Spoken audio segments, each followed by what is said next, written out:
பேனா எவ்வளோ? மேடம் 2 பேனா 30 ரூபா மேடம். உங்களுக்கு எத்தனை பேனா வேணும்? எனக்கு 10 பேனா வேணும். கொஞ்சம் காசு கம்மி பண்ணி தரீங்களா? இல்லை மேடம், எனக்கு ஒரு பேனா வைத்தாலே லாபம் 1 ரூபா தான் மேடம். அதனால் 150 ரூபாய்க்கு கம்மி இல்லை மேடம்.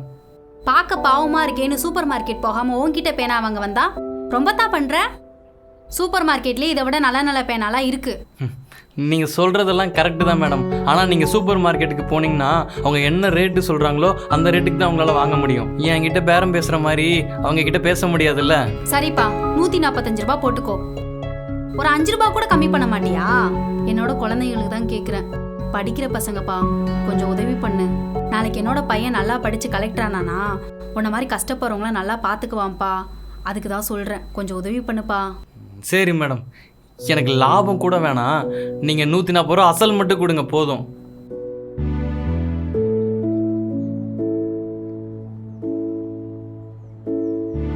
மேடம் பேனா மேடம். 2 20 ரூபாய் நோட்டு, ஒரு 100 ரூபாய் நோட்டு இருக்குப்பா, வச்சுக்க. ரொம்ப தேங்க்ஸ் மேடம். மா நில்லு. தம்பி, அந்த அம்மா உன்னை ஏமாற்றி பேனா வாங்கிட்டு போயிருக்காங்க. உங்ககிட்ட 50 ரூபா தான் கொடுத்துருக்காங்க.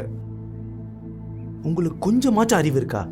இந்த மாதிரி ஒரு ஹேண்டிகேப்பை போய் எப்படி ஏமாற்ற மனசு வந்துச்சு? சார் யார் நீங்கள்? கரெக்டாக தான் கொடுத்துருக்காங்க. இல்லைப்பா, உன் கையில் இருக்கிறது 2 20 ரூபா நோட்டு, ஒரு 10 ரூபா நோட்டு. சார் கரெக்டாக தான் சார் இருக்குது. இங்கே பாருங்கள் சார், இது 10 ரூபா நோட்டு இல்லை, 100 ரூபா. தம்பி, அது 10 ரூபா நோட்டுப்பா. சார் எனக்கு தெரியும் சார். மேடம் நீங்கள் கிளம்புங்க மேடம். சார் எங்களை மாதிரி மாற்றுத்திறனாளிகளுக்கு உதவி பண்ண வந்ததுக்கு ரொம்ப நன்றி சார். வரேன் சார். சார் பேனா சார். மேடம் பேனா மேடம். ஒரு மாற்றுத்திறனாளி கிட்ட போய் சி. மேடம் பேனா மேடம். தம்பி தம்பி, எனக்கு 100 ரூபாய்க்கு பேனா கொடுப்பா. இந்தாப்பா, இந்தா.